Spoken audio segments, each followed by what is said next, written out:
Hi, this is Mark. In this video, I'm going to explain whether confidence matters to women. Well, it should be evident that it truly matters if a minimum condition is satisfied.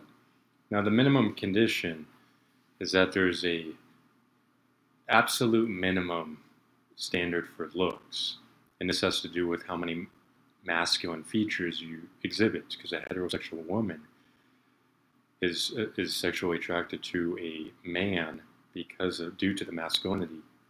Naturally, most women want to be viewed as feminine or feel feminine. They don't want to be standing next to a man who is more feminine than themselves. But of course, there's a range of attraction. There's a parabolic relationship. Most women are going to be skewed towards the masculine end. They're going to like masculine features. It changes with age. We're not going to go through like all the variations, but there exists a range of attraction. That's the precondition. Obviously, a woman is not going to be receptive if she's into very masculine looking men. She's not going to be receptive to very feminine looking woman, or man or woman who would pursue her. It wouldn't make sense that way logically. And the receptivity has to do with physical attraction, meaning women will be more receptive to an optimal attractive male versus a minimal marginal attractive. If there's marginal attraction versus optimal attraction. If everything's treated equal, fame, status, obviously the male with the maximum physical appearance or the optimal appearance is going to feed the reward system to a greater degree, and this is proportional to the emphasis placed on looks. But there must be emphasis, because if you think about it, we even choose food products based on appeal. We even click on YouTube videos because there's high resolution image that looks appealing. We look at memes and we look at the ones that are pleasing to the eye or invoke an emotional response. So clearly there's some emphasis. Now, if a woman is asexual, she's going to logically be more likely to put less or even no emphasis on looks. Of course, there's going to be some degree. I mean, you want to have at least be appealing, just like food or any other substance. There should be some emphasis generally, and it's going to exist within a range from 0 to 1. Now, getting back to confidence, because the minimum condition must be satisfied, and that's the minimum receptivity due to the physical attraction. What this means is that your confidence, the receptivity to your confidence, is going to be a function of the position along the spectrum. So what this means is that if you're at the minimum location, they're going to have a minimum receptivity to your confidence. If you're at the maximum side of the spectrum, they're going to have optimal receptivity. That's just the way it is. That's if everything else is treated equal. Because there's so many different things, that preferences out there and so forth. We have to, these can skew things, in different directions. But either way, men multiple times talk about game or whatnot and so forth. Yes, it matters to an extent, and men need to understand that if you approach a woman with confidence, and there's literally, I like to make the analogy when you start a fire. You need oxygen to start a fire, and you need that spark, that energy. If you don't have oxygen, you can't get that spark, and you can't ignite the fire. So the physical looks is that spark and the oxygen that, you have that chemistry, the oxygen, that at least allows you to ignite the fire. And the fire, the stronger the attraction, the more it burns, the more it blazes, you see. So basically with confidence, the thing is you don't know necessarily where you stand on the spectrum. You don't know this. Looks are subjective, therefore there's different ranges and different, you don't know where you stand. But if you approach a woman, if there's weak attraction generally, because the receptivity is very weak. Now, if you continuously persist and you persist and you persist and you're still deemed a friend, you're exerting a lot of energy. You have to satisfy the receptivity.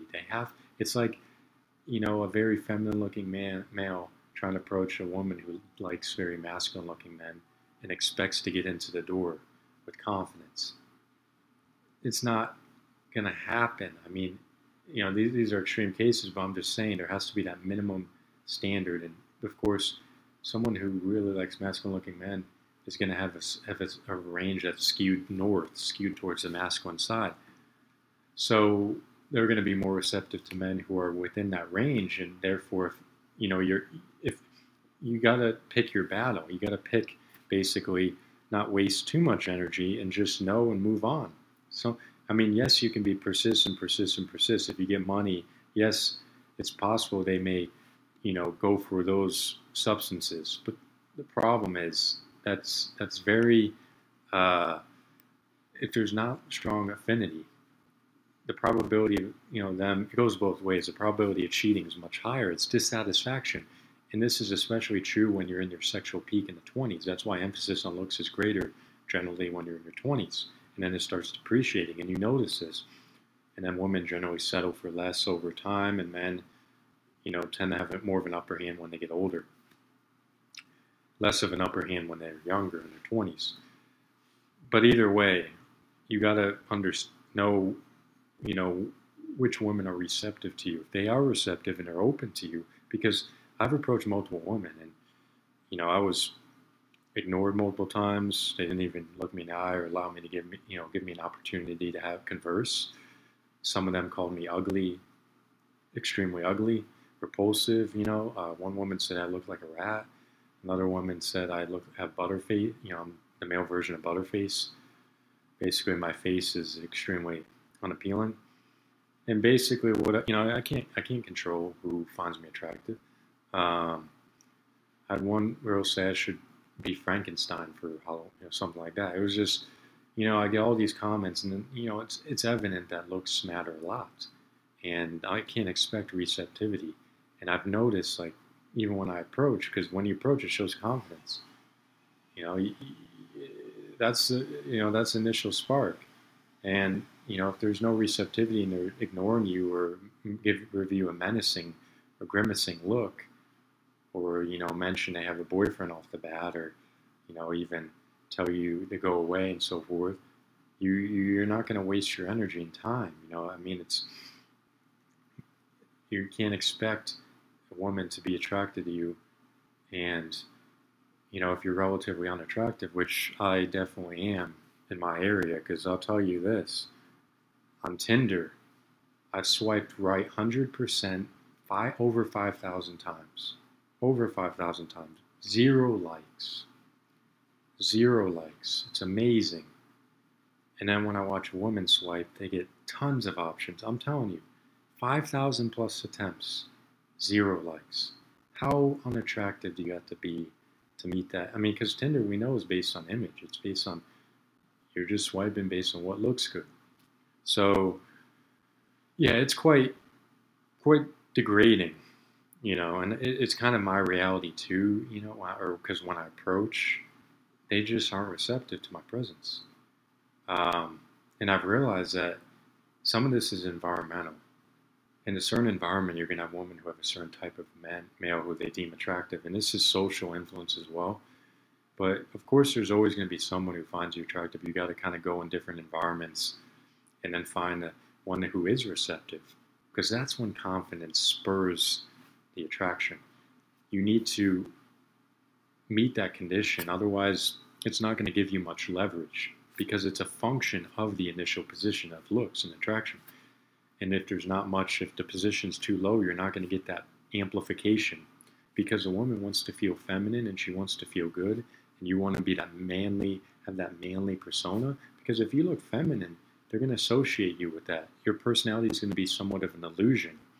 They're going to base your looks and they're going to associate it a certain, not all cases, but women in general, I've noticed this even on Tinder, they're way more likely than men. Men just swipe.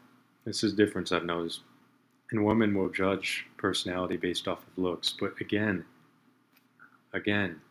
it's predicated on looks. In a woman, I've noticed, is they want to feel feminine.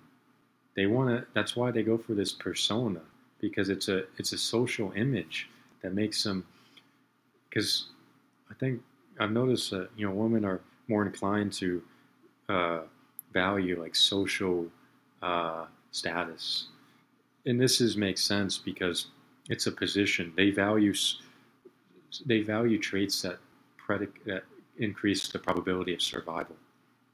So, drive, passion, energy, assertiveness, all these things leverage or give you more social status. And women, not that they just like social status, because that's kind of superficial, but they like the features of a male that allow them, especially drive and passion, and have a goal setting. These are very important traits, but the one thing that I've noticed is that the amplification or how much feedback they receive due to these traits is a function of your looks and your position. So again, you can move yourself up the spectrum of attraction, overall attraction, by increasing your personal worth to a degree. The magnitude of change is based on the initial position, and you can depreciate the value if you, like, let's say you become negative, or your personality becomes more toxic. You can get pushed in the negative direction. But what I've noticed is that men who are very attractive give more benefit of the doubt because they're higher up on the spectrum. What that means is that it takes a larger magnitude to kick them out.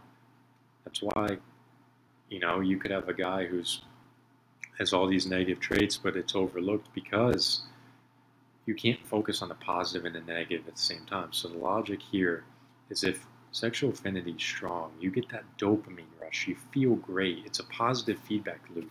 You both are creating this back and forth reward feedback. And because it's stronger, you tend to focus more on the positive.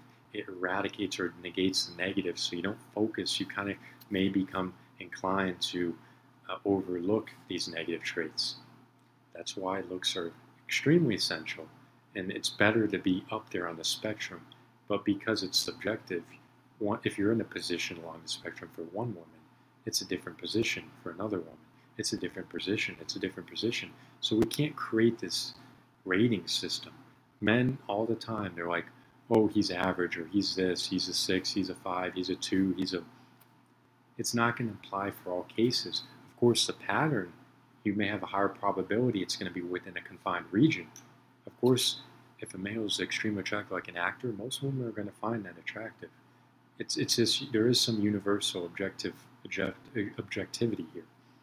But the point is, it's going to exist kind of within a range. So when you're closer, I've noticed, to the extremes, here's what I've noticed. A male who's very attractive, very symmetric, most people are going to find attractive.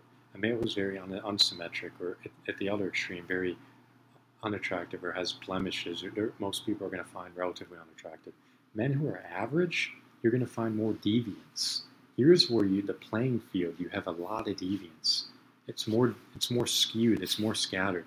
So that means, like, we're not going to bring up the ratings. I'm not going to bring up the rating system, but it's going to cause, because of that skew, it's not going to follow as much. It's not this lot. It's basically going to, for one woman, she may deem you very, much attractive, and another woman not so much, because there's a mixture. There's a mixture. Basically, everyone has their own, of course, type. But I think it has to do with a mixture of appealing, or the objective, very objective, and a mixture of the unappealing. Because it gets kind of convoluted, it kind of creates this distortion a little bit. So I think most males who are relatively average within a region, because it changes depending on environment, can be quite successful.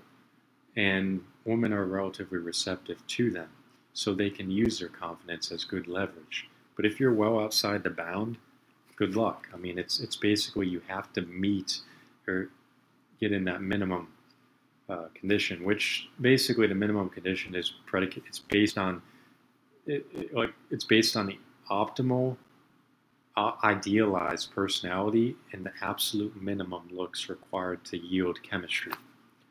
So you have to have your looks greater than the absolute minimum, but it's always changing. It could broaden, it could depreciate.